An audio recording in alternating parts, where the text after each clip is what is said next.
All right, so Dan was joking around about it, but I'm going to make a serious point here. Woo. Because the firing of Joe Judge came not long after Aaron Rodgers said that on Pat McAfee's show yesterday. And here's my vision of this. Let's hear it. You tell me what you think. Okay. I believe that yesterday morning, John Mara, the owner of the New York Giants, woke up thinking, I might get Aaron Rodgers to come play for my team. I have 2 high first-round picks to trade the Packers. If he wants to go somewhere, we're the Giants. We're a high-profile, we're this respected legacy franchise.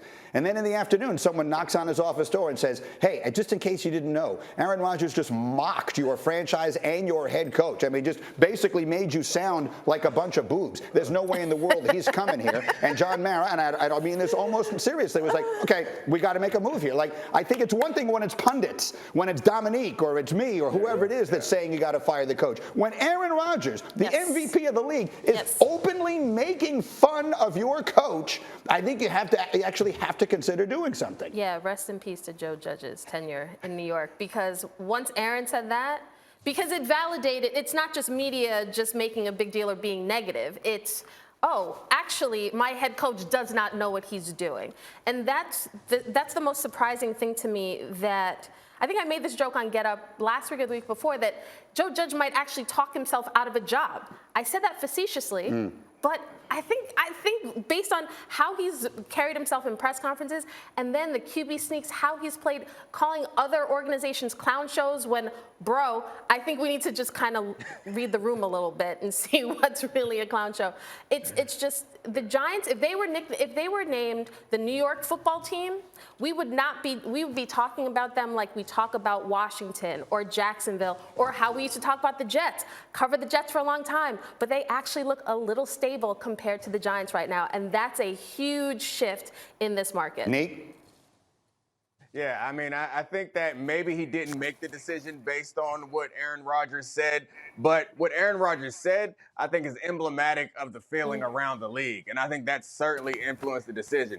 You don't want to be the laughingstock of the league. You don't want to be embarrassed by the press conferences that your coach makes. You don't want to be embarrassed by the in-game decisions and not have a good record to show for it. So I think Joe Judge will probably learn from this experience, and he'll get another chance at some point, because a lot of coaches do. He's young, and hopefully the Giants also learn from this decision, because their last several coaching and general manager hires have been really kind of embarrassments.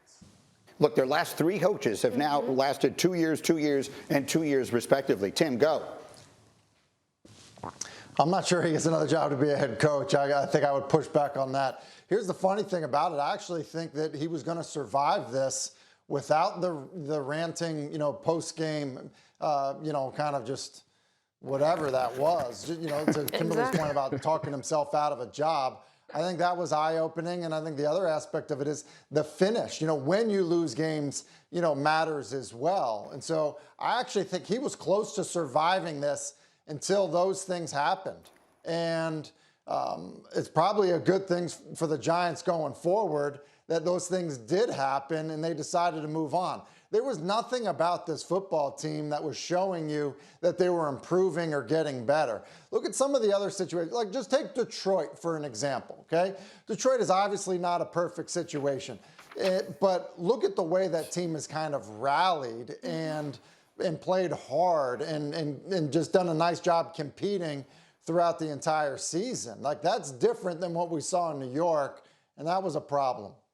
Look, the Lions on Sunday, Dominique, were running double reverse wide receiver passes, trying to score and play. And the Giants, in a meaningless game, are running back-to-back quarterback sneaks with goal line personnel inside their own 5-yard line. And Aaron Rodgers is openly making fun of it. I'm not kidding. I think Rodgers and Brady are the 2 players in the NFL who carry a different weight. Their voices actually mean something well beyond the general din that exists around the NFL day in and day out. And I really am not exaggerating when I say that may have played a role here.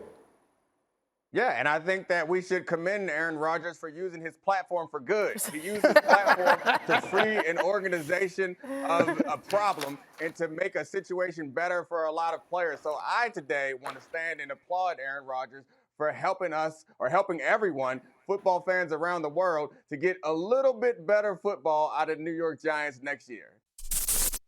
Thanks for watching ESPN on YouTube. For live streaming sports and premium content, subscribe to ESPN Plus.